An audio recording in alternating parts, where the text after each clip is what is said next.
Hello, everybody. Hello, Gravitrons. I'm more gravity. Let's play chess.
Okay.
All right. So I have 2 games to go over. This is a board win that I managed to blunder away at the last moment here. So we're actually gonna go over both of these games. This is the first of 2 games. This game I lost in the back rank checkmate, and let's be honest, time troubles, right? Board win or not, Black is in some very serious time pressure here. So that's what I'm going to do is make a practice game to show the winning ideas from here to end. I think King F8 does very well. We see that it's computer best. And now we just guard this pawn. Rook comes to attack. King gives the rook a little bit of back talk. I get well, no, kings can't get back talk. That word is talk. Let me see, rook to a8. Probably place the pawn on a6 and let some things settle.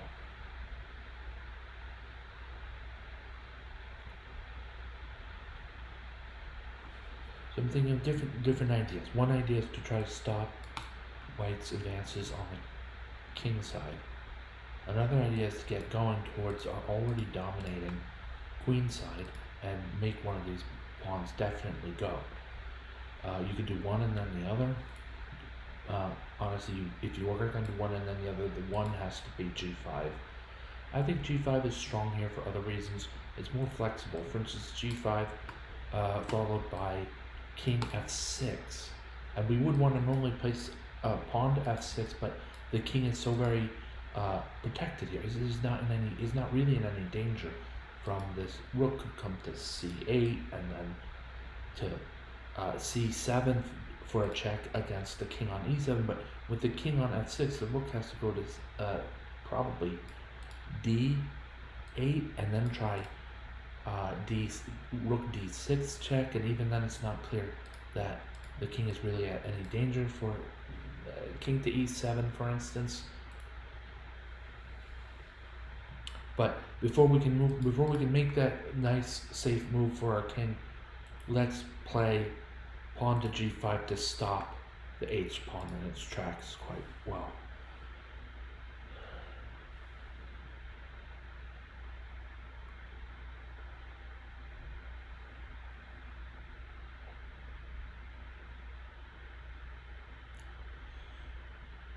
Here. Yeah, so Black's going to want to stop White's king from invading. So you might think of a natural move, like one might think of a natural move like pawn to h6 to defend. It's okay to think that, but that's not the best move here. I think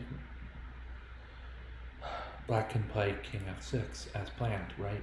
And there's no checks against Black's king. There's no safe way to get at a king that's no longer at e6. So e8, so rook e8 is not a check because the king's on the f file. Things like this. Black's king is quite safe here. Um, and it's not also not clear yet how to make progress on the queen side. To me, I might have to do some rook and pawn endgame studies, but my feelings about this position are that b5 loosens up a6. Now I wonder if rook a2 might be the way to go. Well, my opponent's attacking the rook at a6, then my opponent says, well, he's got this double guarded, we should probably move and play. So after rook a2, rook b8, and then it does whatever move white makes from there, b5, right? Starting to make a b5 b line towards the promotion square on b1.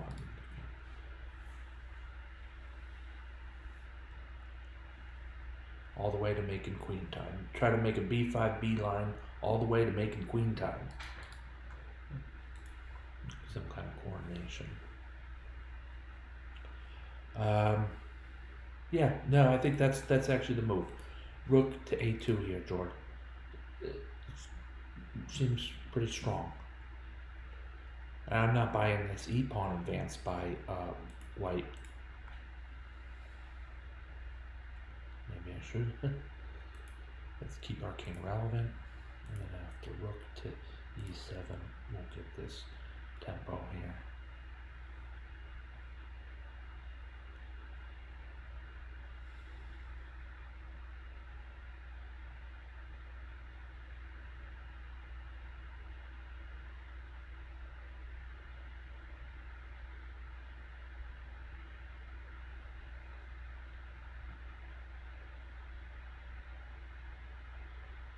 That is the idea.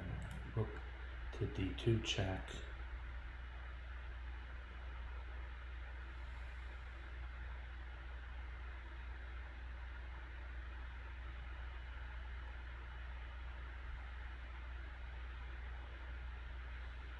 King to e6.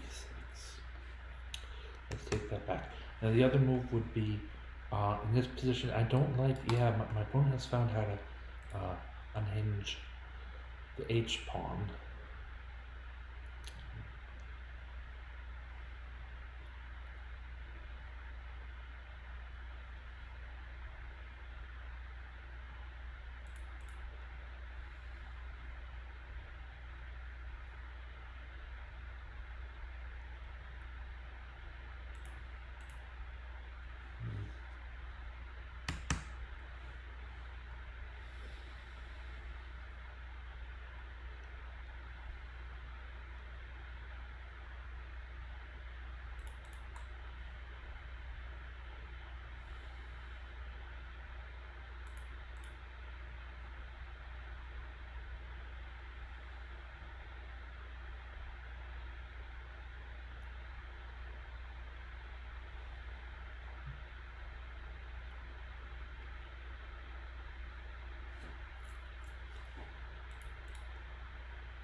So I would say, yeah. I mean, I had a few seconds left on my clock when the game ended, so I would have been timed out anyway.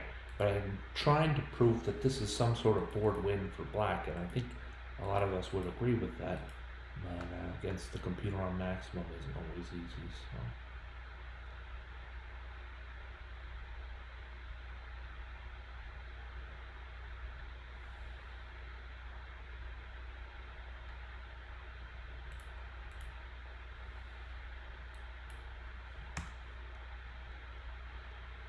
Computer indicates rook d2 check.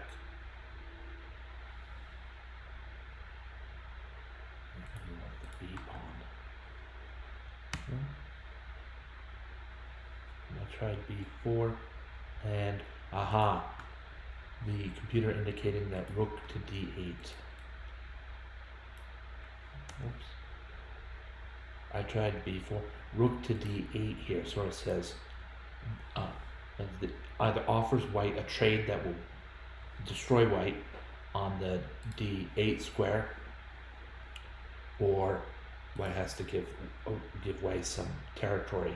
I hear the computer on maximum has chosen to give white territory on h6.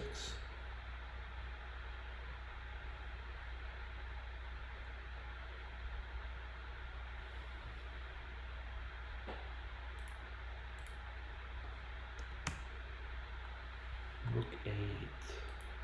Get your rook behind the pawn.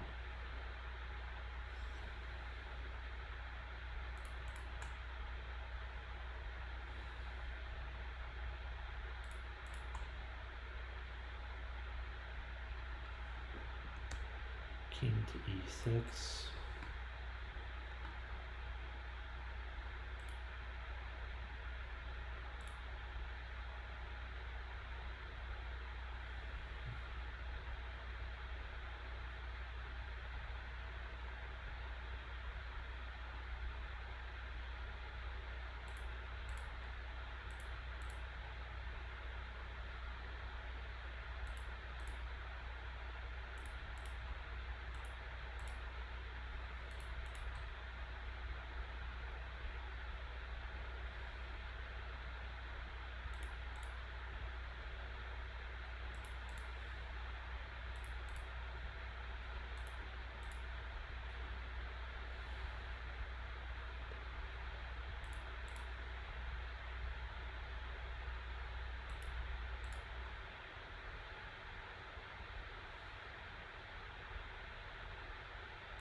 King g2.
And there we have it.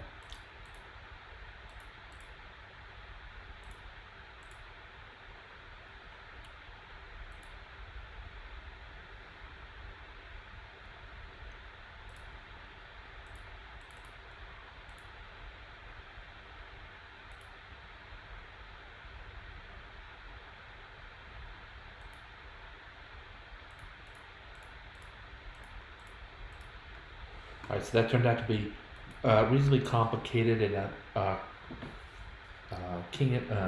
rook and pawn endgame. However, a more versed chess player, somebody who has studied and I have studied the endgame, so good for me, but a really solid endgame player would probably not have the kind of troubles I did of making moves, taking moves back, and consulting the computer on occasion.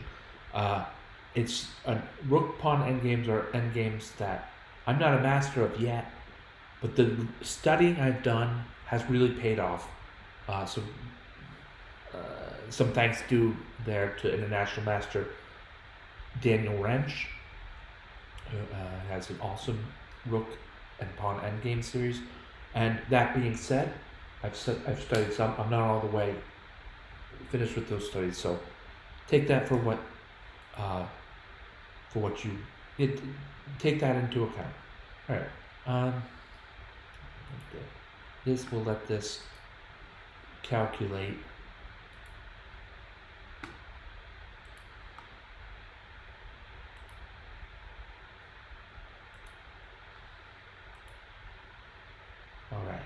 Now this is the second game I played, and it looks like as white here I made what no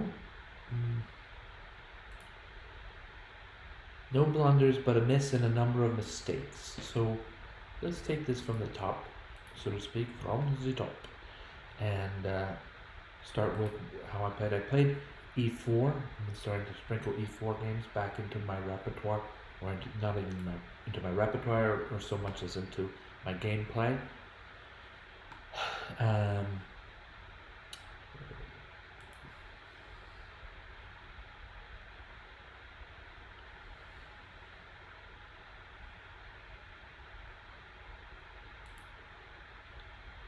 So black finds this great move early, or well, not great move early yet, but I made the mistake of queenside castles here.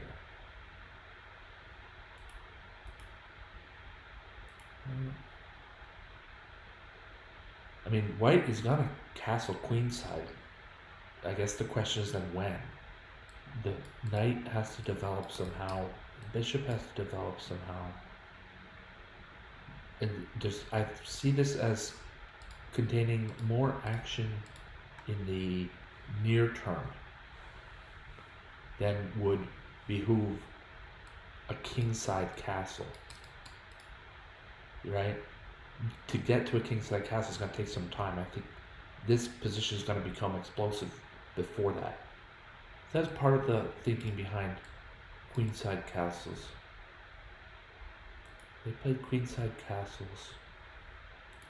The computer also didn't like the capture on d5. I'm okay with the capture anyway, so we'll go ahead with that. Now, queenside castles. I bet you Torch 4 has a move in its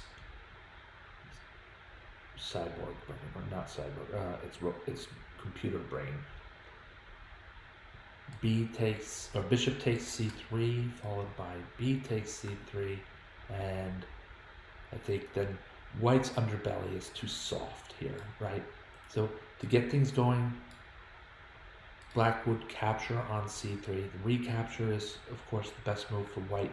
And when the queen moves into town on a5,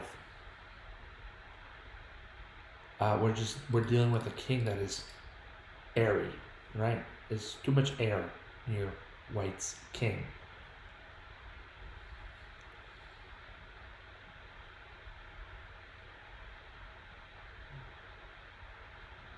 And move some pieces around, get this bishop out of the way, or maybe into some kind of aid of the attack.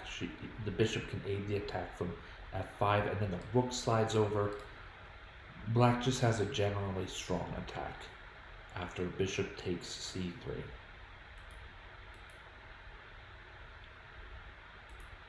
And then the move knight b6 allows for black to play bishop takes f6. I had contemplated f6. However, I guess I maybe overestimated white's pin. I thought that this pin was quite strong to add another piece on top of it while also bringing that piece away from attack from black's dark square bishop at b4. I thought white's going to get something going here on the king side. We're going to capture on f6 in a way that could help us pretty much break through. And maybe if Torch 4 disagrees, it's partly because there are checks on the c file, and white's king is, like I said, airy. He's not as safe as he should be, or should be, but not as safe as he would be ideally. Knight to e4 was the move anyway, and just some inaccurate play. We're probably missing. Knight takes f6 is the move missed here, but here with black to move, the computer wants queen c7 check. So it's, yeah, I think both sides underestimated how unsafe white's king is on c1. But bishop g4 makes things interesting. I decided to sort of unload here with knight takes f6 check, and after the recapture, white is capturing the bishop on g3 all day in a way that is weird, but also capturing on g3, capturing on g4, sorry. White is capturing the bishop on g4 all day, and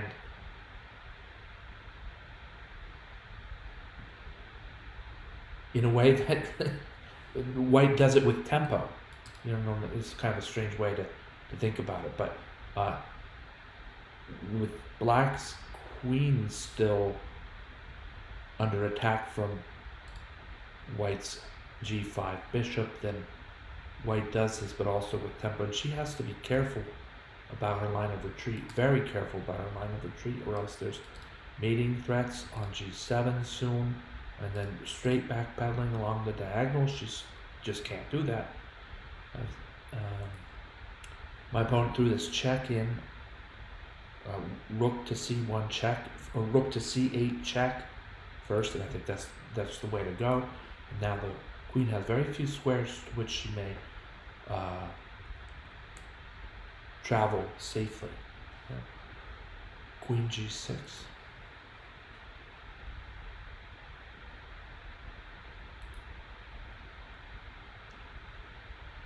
The opponent captures a pawn on d5.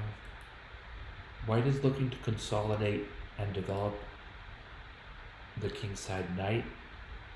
White's concerns are threefold. First of all, king safety, although now white is doing okay in terms of king safety, I'd say.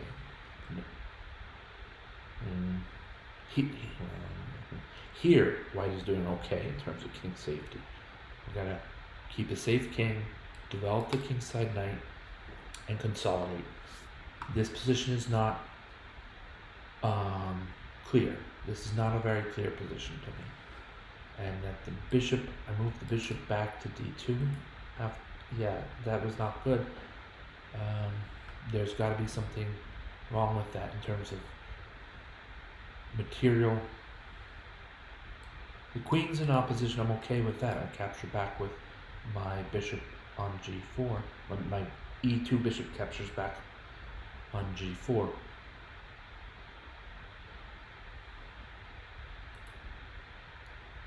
This part of the game was not all that accurate. So let's just let it play for a bit. Now it's more accurate moves. This is also a clearer position. I played bishop f3 here. You know, really I'd say that I probably should be developing the knight to f3. Developing the knight here, you could almost consider it as developing the h1 rook as well. So that's just a little bit of criticism on my own play. And now that the queens have been swapped on e6, white looks to simplify, gather pawns, and trade material, even equal value portions of material. And this is just an endgame played well. Even with rook takes g7 check, I'm giving away a rook and a knight for a rook and a pawn. And this is the position that results with white to win, but this position is dead won by white. I played maybe a little bit poorly in the game to make it a little more interesting than I had to. But if I get two things quick enough, in the game I maybe made too much show out of what happens if I, commit my king all the way to the king side. I don't need to do that. Just a4 will do it, right? And then if king to f7, now we can do that.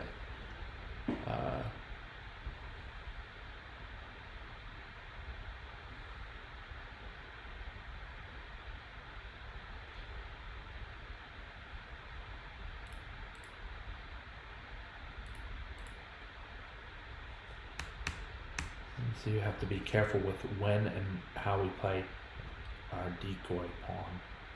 Let's grab this pawn first to help simplify. Then we can just let the pawn stay on the 4th rank. That's cool. And Black's king will not be able to defend both sides at once.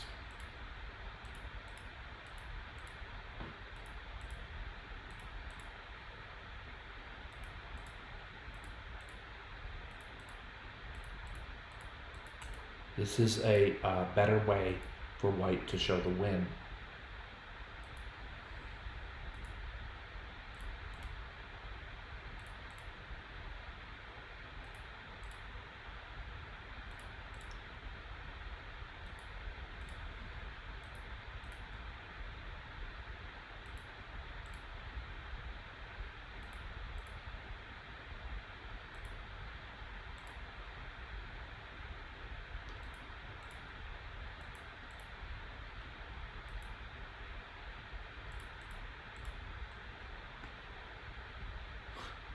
Okay.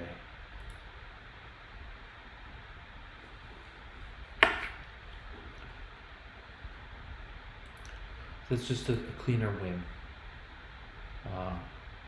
overall. And let's close this practice window.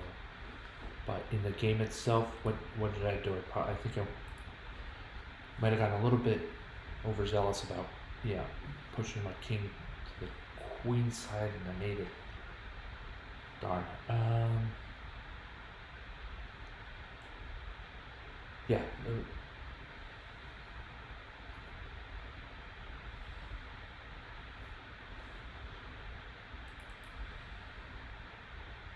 And I'm going to solve this mate in 4 because it looks pretty darn fundamental, and I would like to have encountered it before I...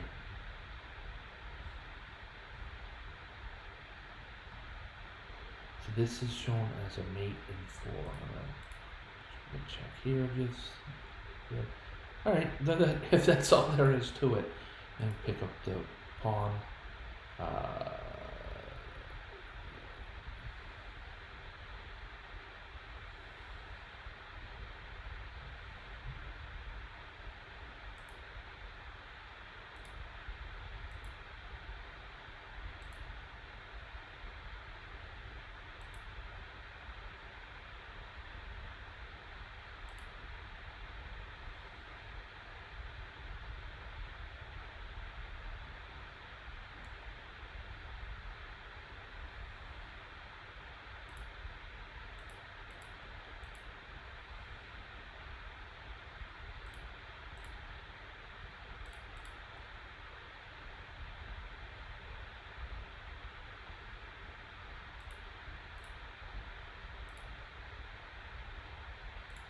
Okay, so that was the game, as it were, and then against Computer on Maximum, and I feel that this game shows just a cleaner way for White to finish, without having to deal with king and queen versus king and pawn that's near promotion. Instead, we just leave the decoy pawn on the queen side and promote White's h pawn on h8. All right, I think that's all. Those are all the things I had planned to review and go over and all that kind of stuff. 84.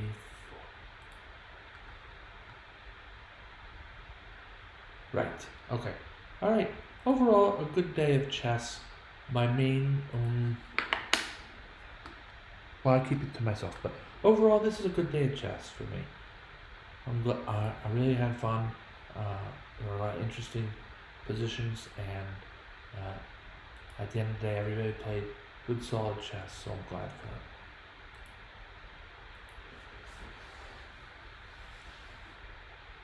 All right. Thank you so much for watching. Thank you, Gravitrons. I'm More Gravity.